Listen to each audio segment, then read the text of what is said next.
But a lot of small businesses were realizing already around the country that these tools were in existence, and they really had a significant positive impact for them and their company. For a business like mine, a law firm that's a service business, if the courthouses got shut down, but because of the technology and the tools that I had to connect with my team, using Zoom and Teams and those kinds of remote tools, but also working with clients, and eventually engaging in remote depositions, remote hearings. It was a lifeline. And I don't think it's an exaggeration to say that, but for Zoom and Teams and all these other tools that we see, it was going to be very difficult for us as a business and many other businesses to be able to survive. During the pandemic, those small businesses that were already online, already using digital tools for their back office work, for their inventory, for sales, generally had a significantly higher rate of survival and of recovery.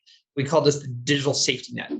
We see, small business owners are so busy running their business, and when their doors shut, they were like, what to do? So now they found out that they can be even more efficient by using technology, whether it's marketing or updating their website, becoming more accessible to order things. You have a lot of micro manufacturers, such as jewelry makers or furniture makers, that were only doing in-person events. And now they've learned how to sell their products online, and less travel time, less, cost. It's really changed the way that we sell our products and services. After the pandemic, if we've learned anything, that every business is a technology business. What's the number one business need right now? And that's workforce. And with digital tools, you can save in your workforce. You can be in a more efficient business. You can save time. You can save probably money. These tools have freed up networks in small business to flow more freely and be more efficient working together and more quick and responsive to market needs as they emerge. And so relationships that existed before, or connections that are new, have happened in a very organic way as businesses have leveraged these new apps and tools for things like productivity, organizational efficiency, or visibility in their markets. There's some tools out there that you can use to get to your customers faster and respond and say, hey, I've got your message, I'll get back to you, and some of those things. And so I think, as we continue to, look and say, hey, we have less people to do what we need to do because business is thriving, and really employing those digital tools. I think the other thing too that I continue is just with it's workforce as well, but it's retention of our workforce, right? We want to keep our workers, and using digital tools, using that technology, especially our younger generation that's coming.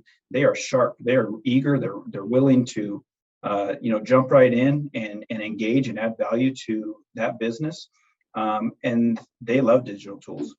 2021, over $4 billion of economic activity for tens of thousands of Nebraska businesses, and over 119,000 businesses received requests for directions, phone calls, bookings, and other direct connections to businesses.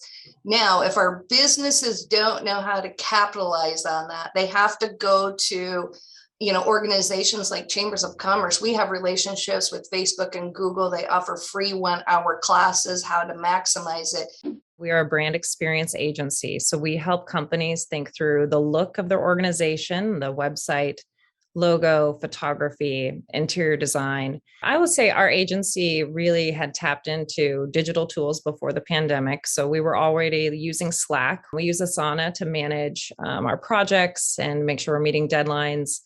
Google My Business, as everyone has talked about, which is actually kind of phasing out, and it's going to be transitioning to Google Maps. So I would encourage everybody to be aware of that. So we utilize that not only to help with our SEO with our company, but to help our clients as well. We used Google Meet so we could stay in touch throughout the day. One of my favorite things about the digital tools, and that's Zoom, most underutilized utilized digital tools that people should be using if they're not using, or they're using it improperly, is social media. Facebook has probably been, I would say, responsible for about 90 to 95% of my business growth as far as digital tools go. One of the big advantages that we have as small business owners is that we get to build a personal connection with people People will want to work with people that are similar to them. We are doing that. Like right now, internally, we're launching a new website that competes with bigger firms. I would say from New York to Kansas City to San Francisco. We've had to kind of step up our presence for a long time, especially during the pandemic. We were slammed with work. But now that things are transitioning differently, we want to make sure that we're reflecting online exactly who we are. So we are, working with SEO strategists to make sure we're coming up in searches across the country, even in Europe and around the world. And now we really encourage our clients to do more targeted digital ads with conversion landing pages. So we're really encouraging them to do, depending on their audience, but Facebook and Instagram ads. We live in such an amazing time right now. We live in a golden age. It's so easy to get into business nowadays. That doesn't mean that the business is going to be easy at all, but there's so much less barriers to entry to get into business and to build a brand and to get your message out in front of so many people. Something really cool that I've already seen in my business is I have clients in Arizona, Texas, Ohio, Michigan, Iowa. I can pretty much access people anywhere in the US and I can help them out and I can impact them in a powerful way through my social media. It's super exciting because we have this Facebook group where we're connected with real estate agents across the nation. And we're just building this following of people that we're getting to know really well all across the US. Eventually, we're going to start running ads, paid ads on Facebook. It's just really exciting that we can leverage social media and we can reach so many more people. And we can take the time out to do things like this, produce evergreen content that people are going to find for days, months, years to come. And just continue to build your business. I think we live in the best time to build a business. Dried paid ads from Facebook. It could be from YouTube. It could be Instagram, but primarily Facebook. Facebook's amazing for that.